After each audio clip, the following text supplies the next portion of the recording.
Hello everyone, this is Sri Janire, and in today's discussion we are going to discuss about the Indian statistical exams that are held by the Indian Civil Services Committee every year. So this is also a continuation of the discussion of the Indian Economic Civil Services exam. It is conducted by the Civil Services Committee of India every year, as I said. Now to go into the details of this examination, this job is mainly concerned with all the statistical posts that are present in India.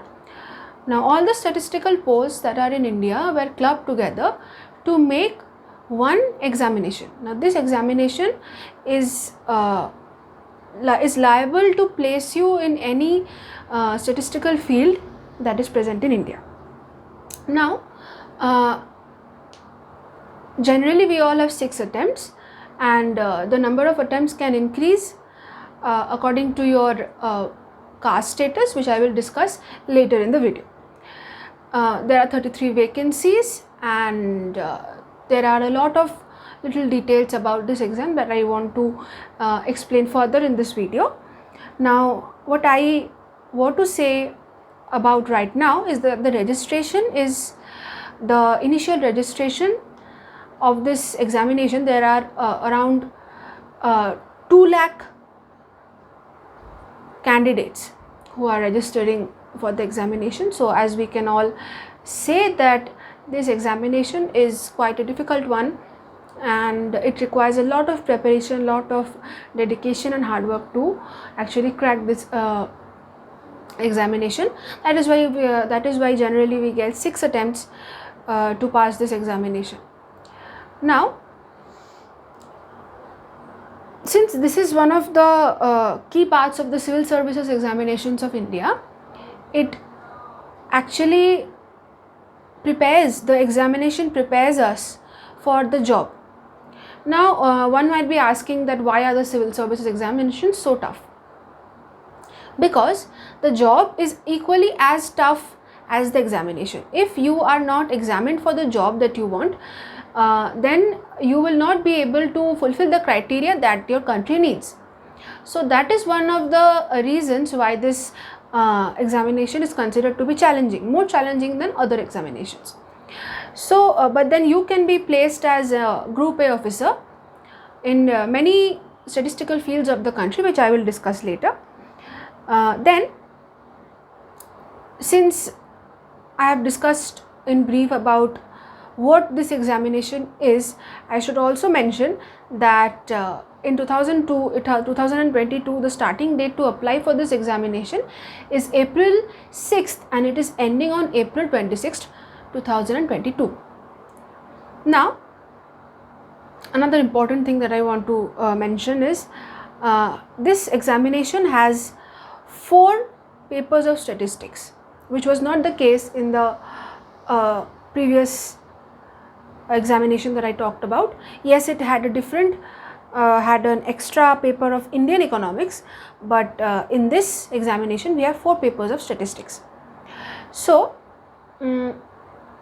regarding this, I will also talk about this syllabus thing in details later in the video. So we now have a brief idea of what this examination is and how is it conducted. It has 19 centers all over India, and it is mainly conducted in all the metro cities, and there are also centers that are away from metro cities.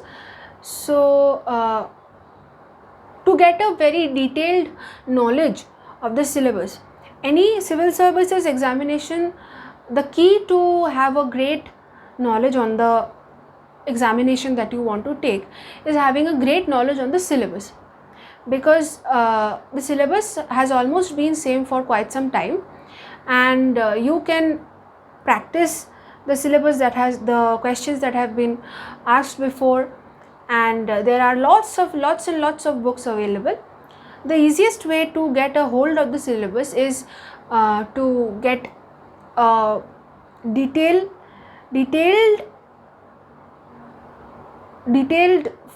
view of the syllabus in the Delhi University syllabus. Delhi University website. So that is actually the holy grail of finding the correct syllabus uh, for civil services, be it statistical services, economic services, or any other. So that almost sums up what we want to talk about the exam in itself. Now as we know that there are almost 2 lakh people registering every day, and the qualification rate is pretty low, but that should not discourage you from attempting to pass this examination, because you have a lot of attempts, 6 attempts, and if you are preparing correctly, and if you are learning what needs to be learned, and if there is daily practice. In the last video I had said that there should be a practice of learning what you want to learn in the morning and revising it in the evening and thinking about it at night. Now revising also can include reading, writing and all that. Apart from that, there are a lot of other things that needs to be discussed about this examination. Is their eligibility, their educational qualification of the candidates that is needed, the age limits, and it varies a lot from person to person. Yes, I know it might seem a little strange, but there are a lot of little nuances that matter when you consider your age limit and caste. Now what I want to say for every aspirant is that we all start studying when we are pretty motivated.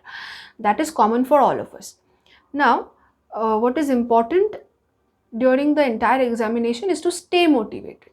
It's not really easy to stay motivated all the time. So what you should be doing is you should be thinking, why did you choose to pursue this career in the first place? Now once you have that in mind, there should be no delay in daily reading. Yes, it might happen that in some days you might not have as much of a study plan as other days, but there should always be something. At least you should also always revise what you have studied, because the syllabus is pretty huge, as we all know, and it covers mostly all the parts of statistics that are available in general books that you study till master degree. That is why it is always a better option to go for your UPSC examinations or your civil services examinations after you've purchased a master's degree, because master's degree gives you a very detailed knowledge about the subject that you want to pursue your career on. So these are some general advices that I would like to give everyone to pass this examination. Now it might be it might seem to you as a very daunting task, and it is difficult to some extent, but it is absolutely not unsurmountable, and you can absolutely achieve it if you put enough hard work and dedication into it, just like any other examination. Now what I want to discuss is further into the examination is your eligibility. Now the eligibility matters from person to person. Yes, one thing that should be common is a citizen of India. You should be a citizen, you should be a registered citizen of India. You can be a subject of Nepal, you can be a subject of Bhutan also while you're applying for this examination. Now to unknown a lot of things that we normally don't consider while taking into an examination is we should also know the details of its eligibility, its educational qualification. It's very important for us to know in details about what category we fall into and what categories are present in general. Just like Tibetan refugees who have reached India before 1962 are also allowed to give this examination. Then who else are allowed to give this examination? People who are of Indian origin, people who live in Pakistan, Bhutan, Nepal, Burma, Sri Lanka and USA and Africa. So This is also an important thing to consider, since a lot of migrant people think that they are not applicable for Indian examinations. No, this is actually not the case. A lot of Indian origin, yes, having an Indian origin is very important. Otherwise, it is after all the Indian civil services examinations. So yeah, that is almost it about the eligibility criteria. Then we come to talk about the educational qualification. As I said before, having a master's degree is always a lot of help when we are pursuing such advanced career options. Bachelor's degree gives you the head start. It is the head start of any career, any subject. It gives, but when you are doing masters on it, you are focusing very much on the applied subjects, on the applied paths. So for this examination especially, you should have bachelors in you should be having bachelors in statistics, mathematical statistics or applied statistics, and or you can also have a master's on these subjects. Having a master's will always help you. Now these are the subjects that you should have bachelor's on, master's on. Now what are the institutions that you can apply from? You can have a bachelor's or master's from any registered university and any recognized university of the Indian government. But you can also register from a foreign university that has been surveyed by India, that has been approved by India, and is also being approved in the presently time to time. So that is also something that a lot of people miss. They think that studying in a foreign and abroad university won't allow you to pursue your UPSC career options. Having a detailed knowledge about the examination not only helps you having a clear mind about the examination, but it also guides you onto what you want to achieve in life. Now, once I have talked about educational qualification and eligibility, I would like to talk about a very confused topic. A lot of people are very confused about this topic when it comes to government examinations. Now, the topic that I am going to talk about right now is age limits. What are the age limits, that the barriers of age limits that you should be concerned about, and why considering age limits is a very important thing? Because you see, this examination is conducted only once a year, so you get only one chance in a year and you have 6 attempts. So in total you have 6 years to pursue this examination, to crack this examination. So it's important that you do start early. It's very important, but then you cannot start right after you complete school. I'm going to explain the furthers of it. You have to be 21 years of age. When I'm talking about the 2022 examination, you have to be 21 years of age as of August 1, 2022. But you cannot be over 30 years of age as of August 1, 2022. So this is an important thing that you should be considering about the age limits of this examination. So it is always advisable that you start studying early, that you do knowing what you want to do in life will get you very far very soon. And if you think that, oh yes, I have 6 attempts left and I will not study well for the first attempt, you will see that you won't be able to crack it even in the 4th attempt. So try to crack it in the first and second attempt. The first attempt is usually a bit difficult, but the second attempt you should be giving your everything that you have. You should be studying the most and you should be absolutely dedicated to this career, because it is indeed a very, very prestigious career, and it can take you to very high limits and very prestigious jobs and posts in India. So now that I have talked of educational qualification, age limits, I can go on talking about other aspects of the examination. Uh, Another thing I would like to mention about the age limits is that although there is a barrier to age limits, it shouldn't be, it shouldn't scare you that, oh, there are only 6 attempts left, so it's better that I don't even attempt this examination. I should go for something that is more easily crackable, and I can crack it easier, rather than this examination that I will waste years and years of my life. That is why, if you do not want to waste your years, you should be preparing it with absolute zeal from the very first year. Now, as I said, there are a lot of things that should be considered about the age limits part. The SCST, the SCST quota has the upper age limit extended by 5 years, while the OBC has it extended by 3 years. There are also other quotas. I shouldn't call it quota, I should call it advantages, because although it is a quota, but these are really beneficial to people.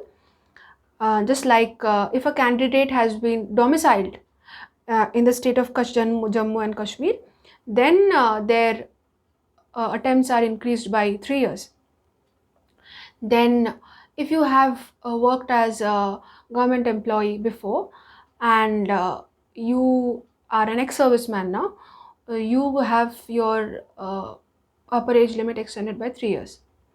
Your upper age limit is extended by 10 years if you are physically impaired, visually impaired, you have leprosy, cerebral palsy, or hearing impairment, and speech difficulties. These are some of the reasons that you can have your age limit extended by 10 years. So these are very specific cases, and these should be kept in mind by those who want to attempt this examination. Now, apart from this, there are also a few other things that I want to discuss about this examination that I said in the first part of the video that I would be discussing more about. So there are a lot of things that we should be considering when thinking about this examination, and considering to take this examination seriously in our lives. And the more we get to know about the examination, as I said, it helps us clear the stigmas of a UPSC aspirant or a UPSC examination, very difficult and very unattainable. So some of the things that I would like to discuss are responsibilities. Once you are considering to take up a job, one of the main things that you should be bothered about, not bothered actually, you should be considering, is that the responsibility that you are going to have in that job. When you crack this examination, you go through a training period, and then you can be placed in planning commissions, planning sectors, Ministry of Economics, Ministry of Economic Affairs, etc. Then this post, the jobs mainly deal with economic and statistical affairs of India. So it is actually the highest post that it is actually the highest job that you can have regarding economic or statistical posts.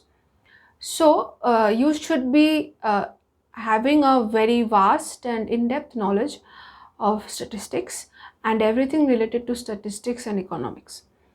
Then that is the reason why these examinations have a full-blown syllabus, and they test you about every single thing that there is to test about statistics. Now, the opportunities and your growth opportunities in this career is very high. These are the posts that I actually talked about right now. They are cadre posts. So apart from cadre posts, you can also be posted in international places, just like UN, international boards, foreign governments, etc. So this is also a very lucrative opportunity for those who want to have an international career, since international career is not only about foreign studies and foreign service. You can also have a very fruitful international career in this particular section as well. You if One of the reasons that it is really beneficial for you to start early is because you can reach the level of secretary head very soon. The secretary of the government of India, it is a very very prestigious post, and it is, you can almost say, the head of the economic and statistical affairs in India.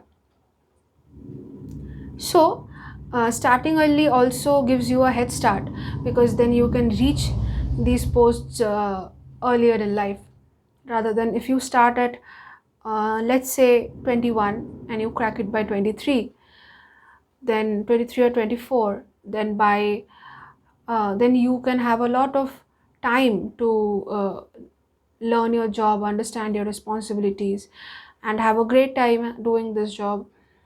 Because it is because although it does have a lot of responsibilities and a lot of hard work is involved in the job itself, not only in its preparations, it does involve with it a lot of perks and benefits, both financial and also social, as we all know, because all of us are aware of the perks of being an IAS officer or an IES officer, in this case an ISS officer.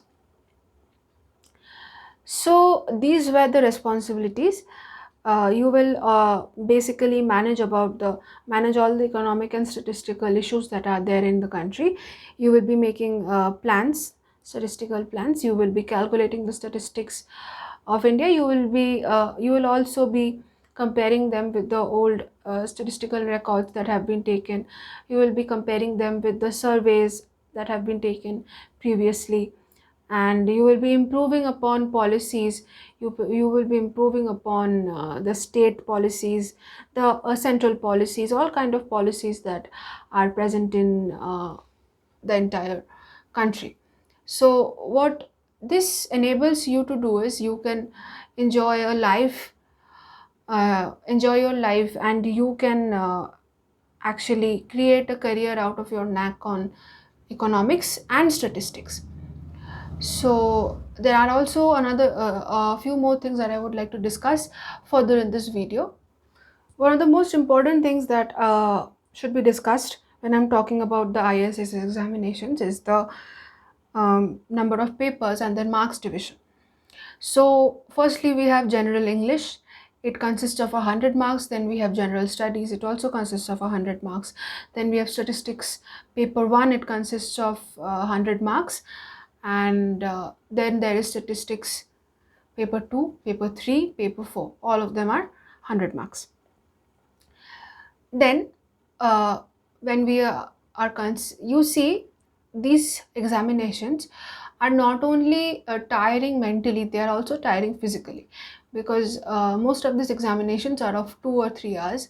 So the most challenging part of these examinations is actually writing the answers. When you are actually going to write an answer, a lot of things that you have studied earlier flood together in your head. So that makes it very difficult for retaining the correct answer. So that is why it is very important for you to keep on doing revision, to keep on learning new things that arrive in the world of statistics. And it is very important to have a newspaper regarding economic and statistical information.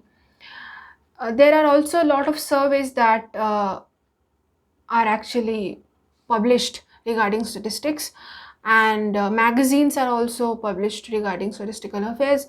So those students who are actually extremely interested, because one thing I would like to really focus upon is that without real interest in this subject, it is very difficult to actually pursue this. You should be having real knack and a passion for this subject actually. You should be able to want to know everything that there is there to know in this subject. So apart from that, there are papers four papers on statistics. Now about these four papers, I would like to say beforehand is that they have very detailed syllabus of statistics. They range from what you have studied in your bachelor's to what you have studied in your master's. So it is important that you go and check on the internet about the detailed division of each and every topic, because these four papers have different sections of statistics. I would like to discuss about this some other day, but right now there is not much time to discuss further into the papers of the statistical papers. So keeping that aside, those four papers are the most important ones to study. But there are the two papers, it is general English and general studies, that come before the four papers of statistics. Now a lot of us tend to ignore, a lot of aspirants tend to ignore these two papers, thinking that they can be managed anyhow. But what sets you apart, what makes you qualify the examination, is placing equal interest and equal dedication on all the subjects, because scoring a great marks in English and great marks in general studies will get you a very high place in the qualification ladder.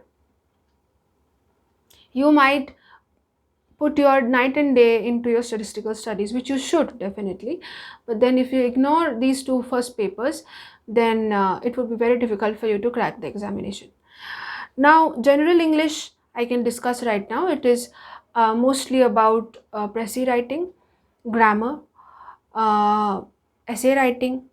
Then there is general grammar, general composition, your cognition, and all these things are there in this paper.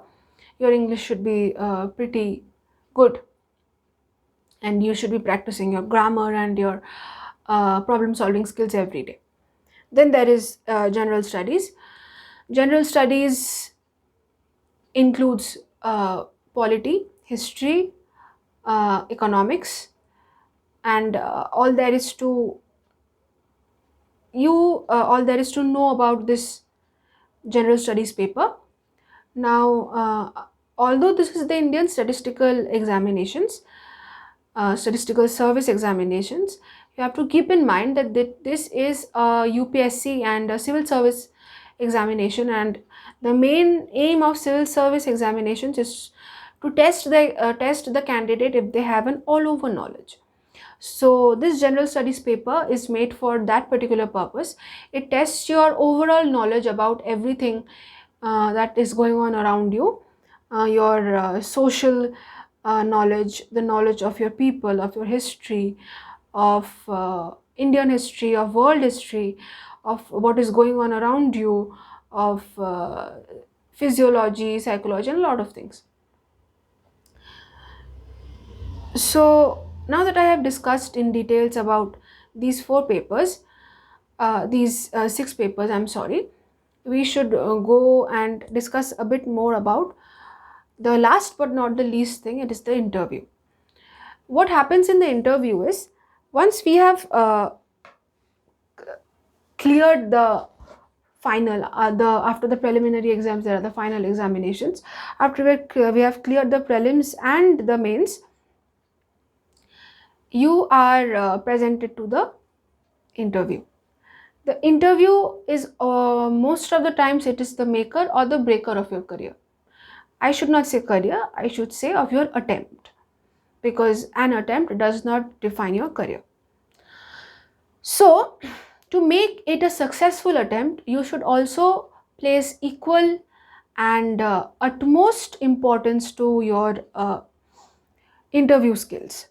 You should be practicing mock interviews, and you should have a very thorough understanding of the internal depths of your knowledge of statistics.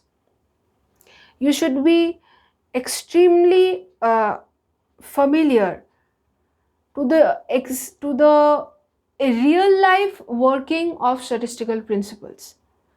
Theory is very important, but since you are going to be in a job that will require you to apply those theories, the application is extremely important, and you should be always thinking about how do I apply this law or this theory or this particular section in real life, because that is what is going to help you in your examinations and in your interview. The interview also tests how you as a person are qualifiable enough for this job. Your temperament is also very important to be selected as a successful candidate. So you can go and check on YouTube about the interviews that happen on civil services examinations. There are also recordings of interviews that are going on and that have taken place in the past. So that is all I could say about Indian Statistical Services. I would say all the best to all the future aspirants, and do not lose hope. Do not think that this is an unsurmountable examination. Don't get daunted. Study well, give all you have, and you will surely crack this examination in very few attempts.